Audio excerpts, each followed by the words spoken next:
بسم اللہ الرحمن الرحیم۔ السلام علیکم ورحمۃ اللہ وبرکاتہ۔ اس سے پہلے والی ویڈیو میں ہم یہ بیان کر چکے ہیں کہ کس طرح سے حضرت خالد بن سعید رضی اللہ تعالی عنہ نے رومیوں سے اپنے بیٹے کا انتقام لیا اور انہیں شکست فاش دے کر بہت سا مال غنیمت بھی حاصل کیا، اور وہاں سے کامیابی حاصل کرنے کے بعد وہ واپس حضرت عمر بن عاص رضی اللہ تعالی عنہ کے پاس آئے اور انہوں نے اس سارے واقعے کی تفصیل حضرت ابو عبیدہ بن جراح اور امیر المؤمنین حضرت سیدنا صدیق اکبر رضی اللہ تعالی عنہ کو لکھا۔ حضرت عمر بن عاص کی طرف سے حضرت عامر بن طفیل عدوسی خط لے کر امیر المؤمنین کی خدمت میں مدینہ منورہ پہنچے۔ حضرت ابو بکر صدیق رضی اللہ تعالی عنہ نے وہ خط پڑھ کر مسلمانوں کو سنایا۔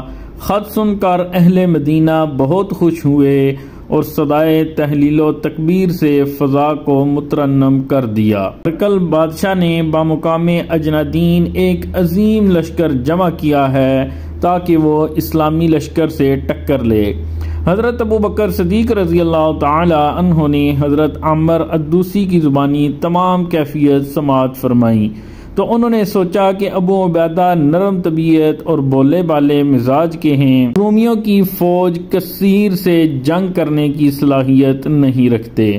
آپ نے تمام اکابر صحابہ اکرام سے مشورہ کیا اور کہا کہ اگر حضرت ابو عبیدہ کی بجائے حضرت خالد بن ولید کو سپہ سالار اعظم کے طور پر مقرر کیا جائے تو زیادہ مناسب ہوگا، کیونکہ وہ شجاعت، مردانگی، جنگی امور میں مہارت رکھتے ہیں۔ تمام صحابہ نے حضرت صدیق اکبر کی رائے سے اتفاق کرتے ہوئے تائید کی۔ امیر المؤمنین صدیق اکبر رضی اللہ تعالی عنہ کا خط لے کر حضرت نجب بن مفرح وہاں پہنچے اور حضرت خالد بن ولید کو خط دیا۔ خط پڑھ کر آپ نے کہا کہ مجھ کو اللہ اور اللہ کے رسول کے خلیفہ کی اطاعت منظور ہے۔ حضرت خالد بن ولید نے فوراً ایک خط حضرت ابو عبیدہ کے نام تحریر کیا۔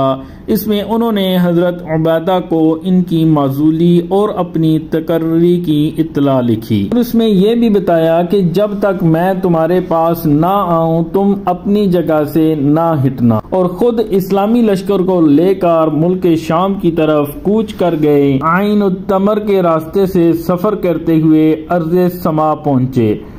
اب ان کو وہاں سے ارکا نامی مقام پر جانا تھا، وہاں سے ملک شام میں داخل ہونا تھا، لیکن ارض سما سے ارکا تک کا سفر نہایت دشوار اور مشکل تھا، کیونکہ اس مسافت کے درمیان کہیں پانی ملنے کا امکان نہ تھا اور تقریباً 3 یا 4 دن کا سفر تھا۔ اسلامی لشکر میں پانی بھرنے کے لیے مشکیں اور برتن کی قلت تھی، لیکن سواری کے جانوروں کو پلانے کے لیے پانی کی فراہمی امر محال تھا۔ پیاس سے تمام گھوڑے مر جائیں گے۔ حضرت رافع بن عمیر عطائی صحابی رسول جو ملک شام کے علاقوں اور راستوں سے اچھی خاصی واقفیت رکھتے تھے، انہوں نے اپنی رائے اور مشورہ پیش کرتے ہوئے کہا کہ 30 اونٹوں کو 7 دن تک پیاسا رکھو اور پھر میں جیسا کہوں ویسا کرو۔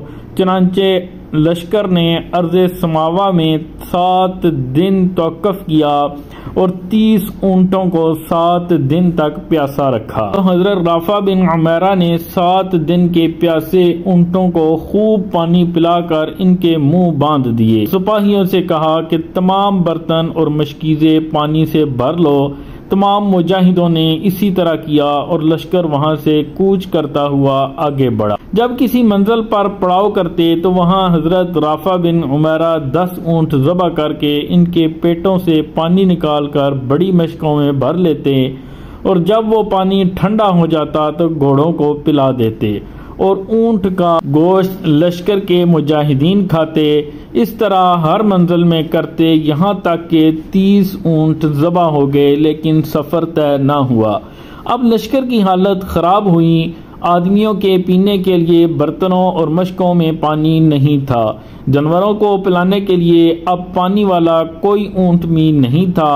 تمام لشکر پیاس کی شدت اور کلفت برداشت کرتا ہوا آگے بڑھ رہا تھا۔ پانی کی عدم موجودگی سے سب کا برا حال تھا۔ قوت برداشت جواب دے چکی، دور دور تک کہیں پانی کا نام و نشان نہ تھا۔ اب اللہ کی نصرت و مدد کے سوا کوئی سبیل نظر نہ آتی تھی۔ حضرت خالد نے مجاہدوں کو ہمت اور امید دے دے کر بڑی مشکل سے کراکر نامی مقام تک پہنچایا۔ حضرت رافع بن عمیرہ طائی نے وہاں کی زمین کو ٹٹولتے ہوئے ایک درخت کے قریب آ کر ٹھہر گئے اور ساتھیوں سے کہا کہ اس جگہ کھودو۔ چند فٹ گہرائی تک کھدائی کی گئی، دفعتاً وہاں سے پانی کا چشمہ ابل پڑا۔ تحلیل و تکبیر کی صدائیں بلند کیں، سب نے پانی پیا اور جلدی جلدی مشکیزوں میں پانی بھر کے روانہ ہوئے تاکہ راہ میں بچھڑے ہوئے ساتھیوں کو جا کر سیراب کریں۔ لشکر نے کوچ کی اور مقام ارکا کے قریب آ پہنچا۔ ایک چرواہا شراب پی رہا تھا اور اس کے قریب ایک شخص اہل عرب سے مشکیں بندھا ہوا تھا۔ مجاہدوں نے قریب جا کر دیکھا تو وہ حضرت خالد بن ولید کے نامہ بر حضرت عامر بن طفیل الدوسی تھے۔ خالد بن ولید فوراً گھوڑا دوڑاتے ہوئے وہاں پہنچے تو دیکھا کہ رومی چرواہا شراب کے نشے میں دھت پڑا ہوا ہے اور اس کے قریب حضرت عامر بن طفیل الدوسی رسیوں سے بندھے ہوئے ہیں۔ حضرت خالد بن ولید نے حضرت عامر سے پوچھا کہ تم کیوں کر گرفتار ہوئے؟ حضرت عامر بن طفیل نے اپنی داستان علم سناتے ہوئے کہا کہ قادسیہ سے آپ کا خط لے کر آپ کی روانگی سے پہلے چل پڑا تھا۔ پیاس کی وجہ سے میرا برا حال تھا۔ باقی تفصیل انشاءاللہ ہم نیکسٹ ویڈیو میں بیان کریں گے۔ دعاؤں میں ہمیں یاد رکھیے گا۔ اجازت دیجیے، اللہ حافظ۔